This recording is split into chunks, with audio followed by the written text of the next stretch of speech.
You don't get rich as an employee, all right? And you can't be free when you're chained to a desk. Money and freedom, those are the things that are going to be able to give you a fulfilling life. If you don't have those, it's going to be very hard for you to live a good life because someone else is always going to be telling you what to do, in control of your resources and telling you where to sit and where you have to live. And the freedom is actually more important than the money. And I'm speaking from experience here. If you can't see it yet, you just have to trust me. I'm filming this here in Thailand. You can see in the reflection of the mirror what it looks like outside. And it won't hit you until you have your first day where you don't have to go into work and you don't have to go into school and you have a bunch of runway cash and you have revenue coming in and you don't see that any time in the near future you're ever going to have to go back to a desk job or school. And it's a beautiful thing. It really is. It is the best thing in the world to be able to take a day off and take your motorbike up the mountains with your girl and just chill and listen to music, driving up the mountains. I mean, it's one of the best things in the world, especially when you know that the vast majority of people are having to work and having to be stuck at that desk. And the best time to start a business is now, today, not tomorrow, today. You're gonna have all the excuses in the world, but none of them matter because the best time to start is right now. You have the time and you actually don't need a lot of money to start the businesses that I'm gonna break down for you. And the excuses are for the 99%. If you want the good life, you have to become the 1%. And 1% means you have to take responsibility for everything. You have to take action. And if you want to be that guy and you want to be free and fulfilled, then you actually have to do it. And you have to do it today. If not putting the money up, at least starting to do the research. So as far as business options go, I'm going to give you 3 options. Option A is a service-based business, which is the one I recommend for most guys. And I recommend you read my article, not just watch the video, but read my article, How to Start a Service-Based Business. It is the best starter business for percentage and chance of success, as well as the low to literally like no costs. So by service-based business, I mean you're selling a service like real estate or insurance, or if it's online, you're talking about copywriting, marketing, and things like that. And really it's just sales skills and an internet connection, and then making a ton of either cold calls or cold emails or both, and just powering through and out-servicing your clients better than your competitors. The margins are super high. You can scale up super quickly. I know guys who started copywriting businesses and been making $6,000 a month within a year. And ideally, if you have the choice and you do want to live outside of the West, you want to be able to travel, you would ideally do it online, like copywriting, coaching, marketing. If you're planning on staying in the West, you could do something like insurance or real estate, because you can make more money in real estate and insurance. Those are the big 2 money makers. Like if you go hard at it for 7-10 years in real estate, you could be making $350,000 a year. I knew a guy in Toronto who was doing $500,000 from real estate a year.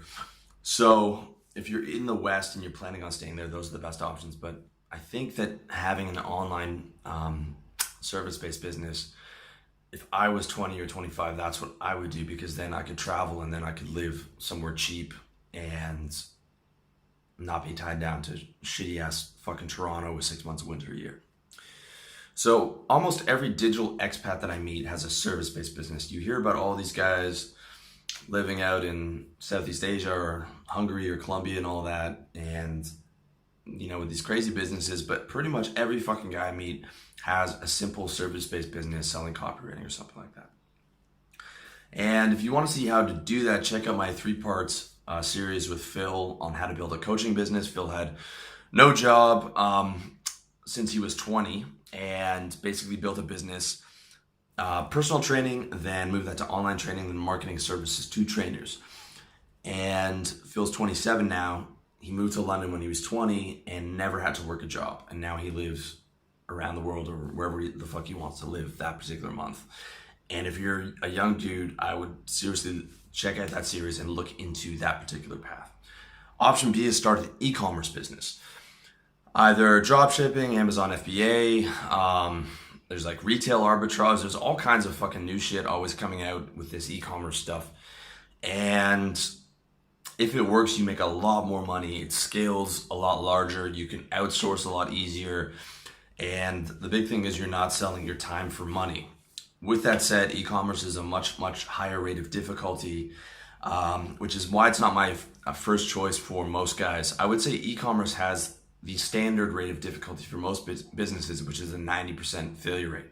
Whereas a service-based business is much lower difficulty because you literally have like no inventory, no expenses, and it's just selling, which is why e-commerce is definitely more advanced, costs more upfront, and the vast majority of guys fail on their first store and then give up. It usually takes, because they have a course that told them, they're gonna hit the winner and whatever. But it usually takes like 2 or 3 stores or 2 or 3 kicks of the can, in my opinion, for the guy to be able to hit a winner. And with that said, over time, the failure rate will go down. So after your second, third store, your fourth, fifth, sixth, seventh store and venture are gonna be much more likely to succeed. And with that said though, compared to most businesses, like the investment costs are much, much lower. Like let's say you want to do a drop shipping store, you might put $3,000 into that, which if you're poor might be a lot of money, but compare that to like a Subway franchise where like minimum you're looking at like $100,000. It still has a much less lower cost than an average fucking business. Courses go, I don't want to see you buying any expensive courses. I'd rather have you put that money directly into the store. If you're going to spend $2,000 on a course, just spend that on the fucking store. You'd learn a lot more by doing it that way. You can also get almost all the info from YouTube and relevant sites and forums. And you can expect on average like 2 to 3K per month per store or per e-business venture. That seems to be what guys tend to make on average. Although you can get a lot of that automated, so you're doing maybe like an hour of work a day and your VA is doing all the work, which is pretty nice.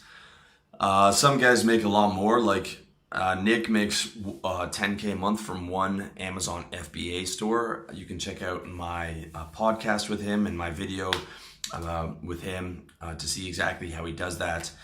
And I know guys like Brian from Loser to Winner who are making like $100,000 a month on some months, like stupid money.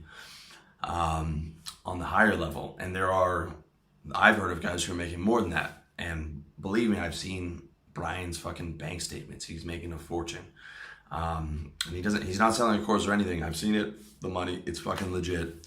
There is a lot of fucking money in e-commerce, way more money than in a service-based business. Payoff's definitely bigger, but you have to be really fucking smart, and you have to spend a lot more money and you have to fail a lot more. So, I mean, it's not like you couldn't start with a service-based business and move into e-commerce later once that's funding your lifestyle, but it's harder is what I'm trying to say. Option C is the branded hybrid model. So this would be the last option I'd recommend if you're looking to purely sell products. So last year was 4 years of RLD and my goal was to hit $4,000 a month passive income from my info products, which I did. And it is passive and I'm making more than a doctor here in Thailand and I fucking love what I do. But that's garbage money, especially for the hours that I put in. I probably put in more hours for this than I did of like anything else that I've ever done. And that's also with my site being a top 1% site, which is not realistic for most guys and most sites. That's just the truth. And to make 6 figures a month, if we're just talking about purely passive info products, you have to be a top 0.01% site and you have to have like a ton of products. I have like 4 products and I have some affiliate stuff, but I would need to have maybe like 10, 15 type of products to get it to the level of like passive 6 figures, and traffic would have to go up to top 0.01%, okay? Now, don't get me wrong, I think I'll be top 0.01% in the next couple of years, and I'm gonna pound out a bunch more products.